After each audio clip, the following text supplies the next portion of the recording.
എനിക്ക് ആരാണ് വേണമെന്ന് അറിയില്ലായിരുന്നു. ഈ വകതിരിവില്ലായ്മ, തെറി വിളിക്കുക, അനാവശ്യം പറയുക.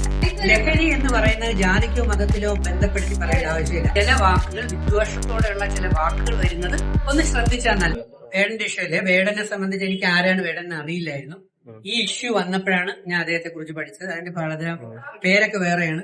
ഇതൊരു സമുദായത്തിന്റെ പേരാണെന്നാണ് എനിക്ക് തോന്നുന്നത്. ഇനി അത് പറഞ്ഞു ബുദ്ധിമുട്ടായി എന്ന് വേണ്ട. എന്റെ സഹോദരനെ പോലെയാണ്, എന്റെ അനിയനെ പോലെയാണ്.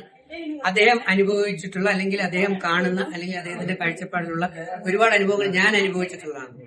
മനസ്സിലായില്ലേ? ഞാൻ അനുഭവിച്ചിട്ടുള്ളതാണ്. എനിക്ക് ആ വരികളിൽ അറിയാം. പക്ഷെ അനിയനെ പോലെ എനിക്കിഷ്ടമാണ്. പാട്ടുകൾ എനിക്കിഷ്ടമാണെങ്കിലും ഞാൻ തുറന്നു പറയുന്ന ആളാണല്ലോ. പാട്ടുകളിലെ വരികളിൽ നമ്മൾ അർത്ഥവും ആശയവും ചിന്തിക്കാനായിട്ടിരിക്കുകയാണെങ്കിൽ ചിന്തിക്കുന്നവർക്കേറെ ദൃഷ്ടാന്തം ഉണ്ടാവും എന്ന് പറഞ്ഞ പോലെ സ്നേഹം, ആർദ്രത, കരുണ എല്ലാം. ഈ ഇന്ത്യ മഹാരാജ്യത്തിൽ 1500-ലധികം ജാതി മതങ്ങളുണ്ട് അല്ലെ. നാനാത്വത്തിൽ ഏകത്വം എന്ന് പറഞ്ഞാൽ എല്ലാവരും ഒന്നിച്ചു പോകുന്നു. പക്ഷെ പുതിയ തരത്തിലുള്ള, ഞാൻ പ്രസംഗിച്ച് പറഞ്ഞ പോലെ തന്നെ, ചില കവിതകൾ, ചില ആൾക്കാരുടെ ചില കവിതകൾ എടുത്തു കഴിഞ്ഞാൽ അതിനകത്ത് എന്ന് പറയുന്നത് ആർദ്രതയോ കരുണയോ സ്നേഹമോ സഹാനുഭൂതിയോ അതൊന്നും പലപ്പോഴും കാണില്ല. ഒരുതരം വൈരാഗ്യം, ദേഷ്യം, വെറുപ്പ്, അല്ലെങ്കിൽ എന്താ വെച്ചാൽ നശിപ്പിക്കുന്ന തരത്തിലുള്ള ചില വാക്കുകളൊക്കെ നല്ലതാണ്. റാപ്പായാലും പോപ്പായാലും റോപ്പായാലും എന്ത് തന്നെയായാലും പുതിയ ജനറേഷനിൽ ആസ്വദിക്കുന്ന പാട്ട് നമുക്ക് ആസ്വദിക്കാം. നമ്മുടെ അനിയൻ പയ്യന്റെ പേര് ഇങ്ങനെ വന്നപ്പോ ഇതെന്താണെന്ന് അന്വേഷിക്കാനായിട്ട് കയറിയപ്പോഴാണ് പറഞ്ഞത് എന്റെ അനിയനെ പോലെയാണ്, എനിക്ക് ഇഷ്ടമാണ്. പുള്ളിയുടെ കവിതകളിലെ പല വരികളിലെ അർത്ഥങ്ങളും എന്റെ ജീവിതത്തിൽ ഞാൻ അനുഭവിച്ചതാണ് എന്ന് പറഞ്ഞുകൊണ്ട് എല്ലാവരും നല്ല സ്നേഹത്തോടെയും സഹകരണത്തോടെയും പോയിക്കൊണ്ടിരിക്കുന്ന ഒരു സമൂഹത്തില് ചില വാക്കുകൾ, വിദ്വേഷത്തോടെയുള്ള ചില വാക്കുകൾ വരുന്നത് ഒന്ന് ശ്രദ്ധിച്ചാൽ നല്ലതായിരിക്കും.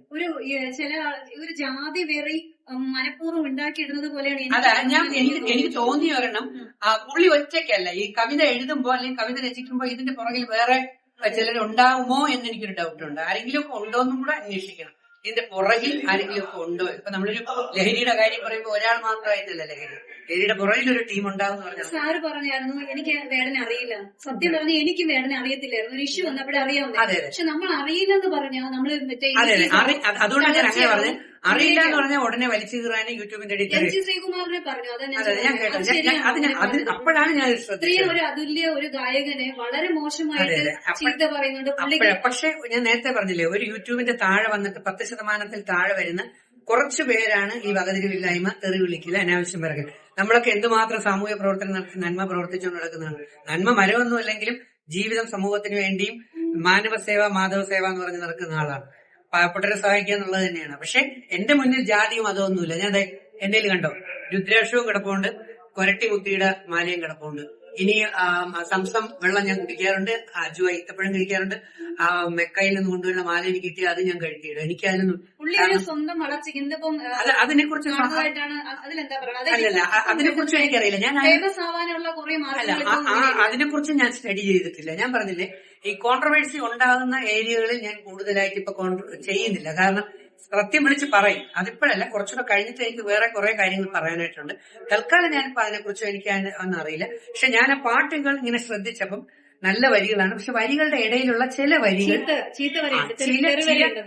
വരികൾ വേദന ഉണ്ടാക്കി എനിക്ക്, അല്ലെങ്കിൽ വേദന ഉണ്ടാക്കുന്നുണ്ട് എന്ന് പറഞ്ഞ് ആള് നല്ല വ്യക്തിയാണ്, എനിക്ക് ആ പുള്ളിയെ ഇഷ്ടമാണ്, എന്റെ അനിയനെ പോലെ തന്നെയാണ്. പക്ഷെ കവിതകളൊന്ന് ശ്രദ്ധിച്ചാൽ, കവിതകൾ രചിക്കുമ്പോൾ, പാട്ടുകൾ രചിക്കുമ്പോൾ അതിലെ വരികളൊന്ന് ശ്രദ്ധിച്ചാൽ അത് എല്ലാവർക്കും ബുദ്ധിമായിരിക്കുമെന്ന് എനിക്ക് തോന്നുന്നു. സാർ, ലഹരിയുടെ കേസില് പുള്ളി അറസ്റ്റിലായി. അതും എനിക്കറിയില്ല. കുറെ പേര് വന്നിട്ട് അത് ആള് ഒരു ഇങ്ങനെ ഒരു ജാതിക്കാരനായതുകൊണ്ടാണ്, അല്ലെങ്കിൽ ലഹരി ഉപയോഗിക്കുന്നത് ഇപ്പൊ ജാതിയാണോ മതമാണോ നോക്കിയിട്ടല്ലോ.